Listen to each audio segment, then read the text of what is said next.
What's up, guys? Wild here. Alright, you know what? I don't feel like assembling a whole model kit, so I just got this.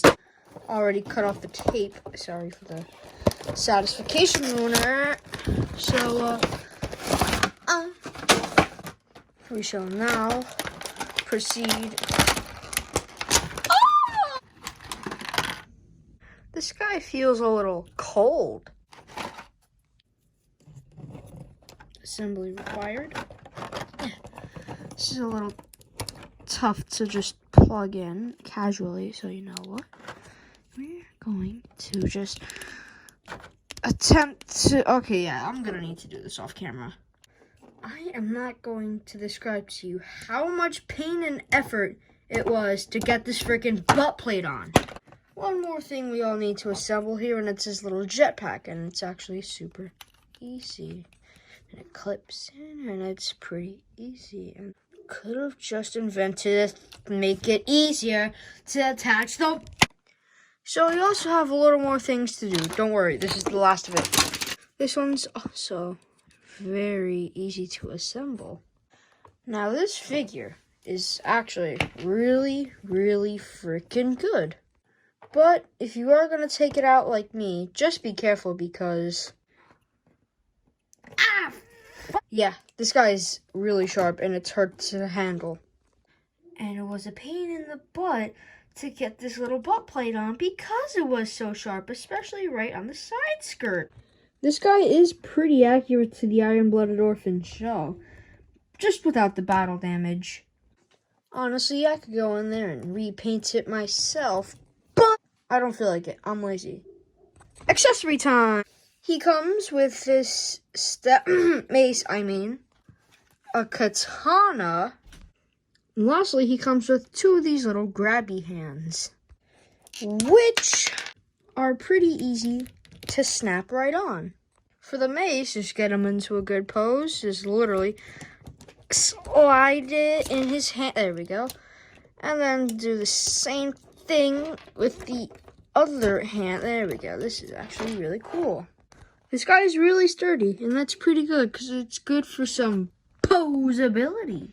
He's got a ball joint at the head, and if you look closely, you can see a little ball joint within the neck, so he can look up pretty far too. Speaking of looking up, he can look up that far and look down that far. His little shoulder armor is on a nice good ball joint as well, as you can see. His arm can move out pretty nicely too, considering his shoulders are huge.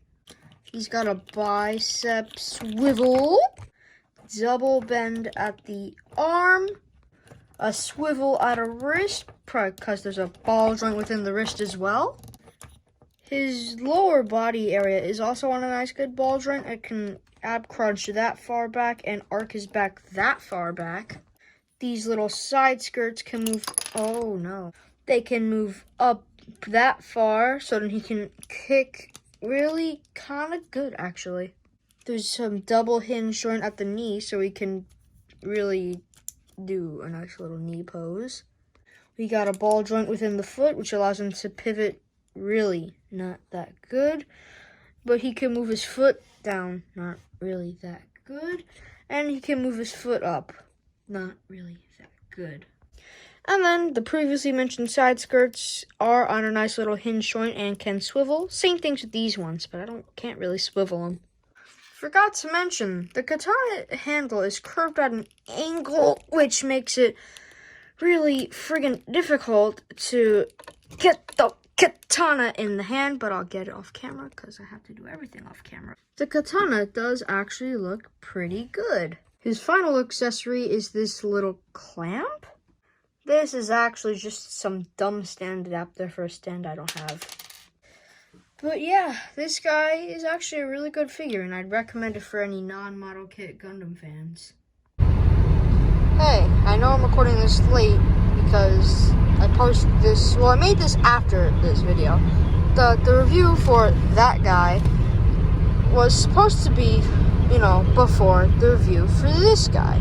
So, I'm just making this to say, see ya.